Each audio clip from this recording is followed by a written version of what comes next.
আসসালামু আলাইকুম। আমরা উপস্থিত হয়েছে হাদ্দি কুমারী। তো এখানে আমরা আজকে এসেছি ভেটেনারিতে। তো আজকে আমরা পরিপূর্ণ ঘুরবো এবং আপনাদেরকে দেখাবো, এবং সাথে কিন্তু আমার ভাই ব্রাদার আছে ছোট। অনেকদিন পরে কিন্তু আমরা ঘুরতে আসছি, তো এর আগে কখনো আমাদের কিন্তু এমনভাবে ঘোরা হয়নি। তো ফার্স্ট টাইম আমরা একসাথে আসছি ঘোরার জন্য, এবং ক্যামেরায় আরেকজন আছে, সেটা আমাদের ছোট ভাই। তাকে অবশ্যই আমরা দেখাবো শর্ট টাইম আপনাদের। তো বেশি কথা বাড়াবো না, ভিডিওটা কন্টিনিউ করুন। আসসালামু আলাইকুম। প্রতিবারের মতন আবারও উপস্থিত হয়েছি নতুন একটা ভিডিওতে। তো আজকে আমরা এসেছি হাদ্দি কুমারী। তো এখানে আসছি আপনাদের এই জায়গাটা পরিপূর্ণ দেখানোর জন্য এবং নিজেরাও দেখার জন্য। যেহেতু এখানে আমরা কয়জন আসছি সবার সাথে একটু পরিচয় করে দিই। আমি আছি এবং আমার সাথে দুইটা ছোট ভাই আছে, দুইটার নামই রতন এবং সেই সাথে ছোট ভাই বাঁধন আছে। তো পরিপূর্ণ ভিডিও জুড়েই কিন্তু আমরা থাকবো। তো আমরা কিন্তু বাসা থেকে রওনা দিছিলাম আহ, মোটামুটি কিন্তু জুম্মার নামাজ পড়ে বাসা থেকে রওনা দিছি। তো আমাদের যাইতে বেশ অনেকখানি সময় লাগছে। তো আমরা কিন্তু ইতিমধ্যে ভেটেনারিতে অবস্থান করেছি গেটের বাইরে। আমরা গিয়ে দেখছি গেটটা অফ আছে, তবে পাঁচিল টপকে ভিতরে গিয়ে ভিডিওটা করছি। তো আমরা দেখছি ভিতরের পরিবেশটা অনেক সুন্দর, মনে হচ্ছে গ্রাম্য একটা পরিবেশ।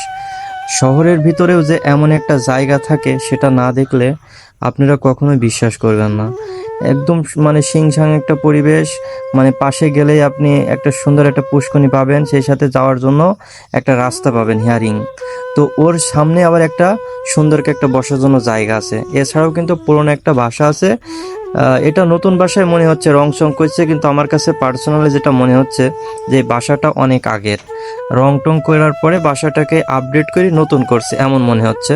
যাক, আমার যেটা মনে হচ্ছে আমি সেটাই বললাম। আপনারা যেহেতু এখানে যান, সবাই কম বেশি কিন্তু জানেন যে জায়গাটা আসলে কেমন। তো আমার কাছে পার্সোনালি এই জায়গাটার সব থেকে বেশি ভালো লাগছে এই বাসাটা। তো সব মিলে কিন্তু উপরের যে একটা রাউন্ড বা একটা ব্যাকগ্রাউন্ড বাসার, সেটা কিন্তু সব থেকে বেটার লাগছে। এর আগে কিন্তু কখনো এমনভাবে এখানে আমি আসি নাই। তো যার কারণে ফার্স্ট টাইম এখানে আসছি এবং আপনাদেরকেও সংক্ষিপ্তভাবে একটু দেখানোর চেষ্টা করছি। তো যেহেতু আমাদের হাতে আজকে একটু শর্ট টাইম, আমরা মানে কিছু কিছু জায়গায় যাওয়ার একটা উদ্দেশ্য নিয়ে আসছি। তো আপনাদের দু একটা জায়গা ক্যামেরার ভিতরে নিয়ে দেখানোর চেষ্টা করব। তো আমরা কিন্তু এখানে মোটামুটি বেশ কিছু সময় ছিলাম, কিছু ফটো উঠাইছি, কিছু ভিডিও করছি এবং কিছু রিলস বা টিকটক সব তো থাকেই। তো এই সব মিলিয়ে কিন্তু চলছে আমাদের এই পরিপূর্ণ ভিডিও। তো সব মিলিয়ে কিন্তু মাশাল্লাহ জায়গাটা আমাদের কাছে অনেক বেশি পছন্দ হয়েছে। তো এর ভিতরে যে পরিবেশটা ফুল আছে এবং এছাড়াও অন্যান্য যে গাছগুলো আছে, এইগুলোর জন্য কিন্তু আরও এই জায়গাটা বেশি ফুটে উঠছে। তো আপনাদের বললে বিশ্বাস করবেন না, কাকতালীয় একটা বিষয়। আমি এখানে গিয়েই আমার দুইটা ফ্রেন্ডের সাথে দেখা হচ্ছে। তো তাদের সাথে সেলফি উঠছি এবং অনেকখানি আড্ডা দিছি। তো এরপরে কিন্তু আমরা মুন্সিগঞ্জ আছি। এখানে মৎস্য আকলা মানে দুইটা ভাষা ব্যবহার করায়। এই মুন্সিগঞ্জে কিন্তু তখন হচ্ছিল। তো আমরা ভাবলাম যেহেতু আসছি, আমরা ওখানে একটু যাই এবং বিস্তারিত একটু দেখি আসলে কেমন অনুষ্ঠানটা। মানে অনুষ্ঠানটা কিন্তু মূলত হিন্দুদের জন্য, এটা মুসলিমদের জন্য নয়।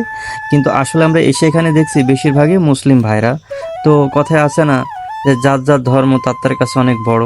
তো এখানে তাদের মতন করে ধর্মটা পালন করছে। আমরা এখানে গেছিলাম, চারিদিকে দেখছি এবং আমার মুসলমান ভাই ও বোনেরা ছিল, তারা কিন্তু তাদের মতন কেনাকাটা করছে এবং এখানে ঘোরাফেরা করছে।